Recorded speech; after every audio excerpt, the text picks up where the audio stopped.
Hey everybody, it's your boy ZDoggMD. Okay, check it out. Have you ever wondered online why someone who is really dumb, seems really dumb, I don't know, Jessica Biel, speaks about a subject they know really very little about like they absolutely are experts in that subject? I don't know, vaccines. Well, it turns out this kind of behavior of acting like you're an expert when you know very little is not limited to dumb people. It can affect all of us. In fact, researchers David Dunning and Dunning-Kruger studied this. They took a bunch of kids and they had them take some tests on recognizing humor, logic reasoning, different things like that. And what they found is the people who performed in the bottom 12th percentile of those tests, in other words, they were incompetent at the subject matter, actually misestimated their own expertise and thought they were in the top percentiles.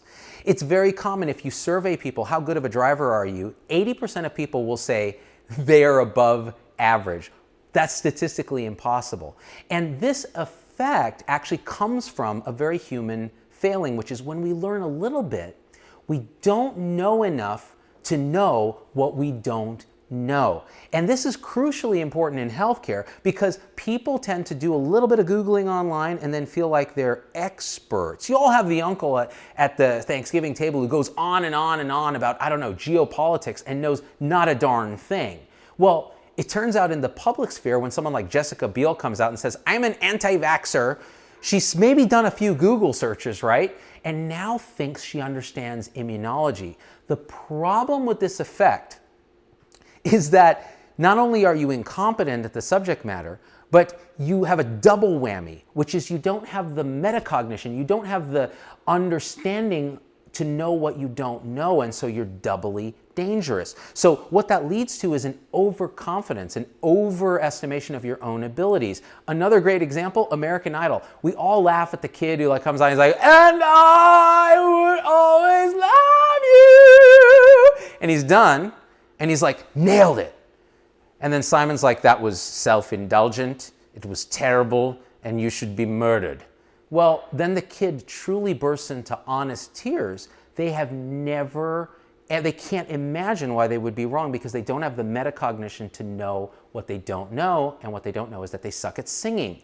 So this can affect people of all stripes and all intellects. So I myself am a victim of the so-called Dunning-Kruger effect when it comes to meditation and psychology. So I started learning about meditation a few years ago, and very early in my training, I was like, I'm enlightened, son. I learned how to keep my mind quiet for 10 seconds. I know everything. I'm as good as the Dalai Lama, and I'm lecturing my friends about how unwoke they are.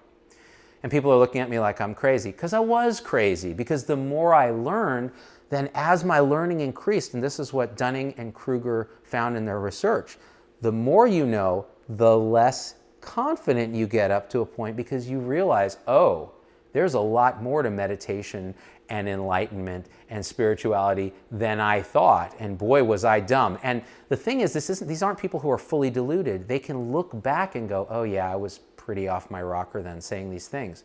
So as you learn more and you become an expert, your confidence level rises, but you get a different type of cognitive distortion. You understand that you know stuff.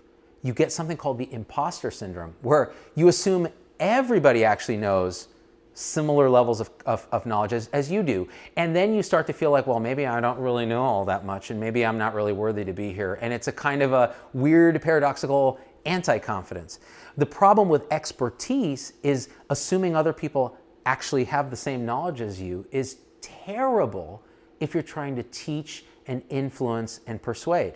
A great example, again, is vaccines. Well, you can have scientists all day going, vaccines are safe and effective. I mean, everybody knows the basic T-cell architecture, humoral response, B-cell response. No, they don't.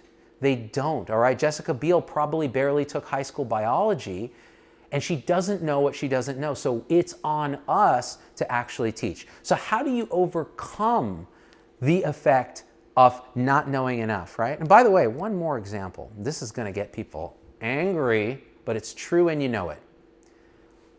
There's so much tension between physicians and nurse practitioners. Why?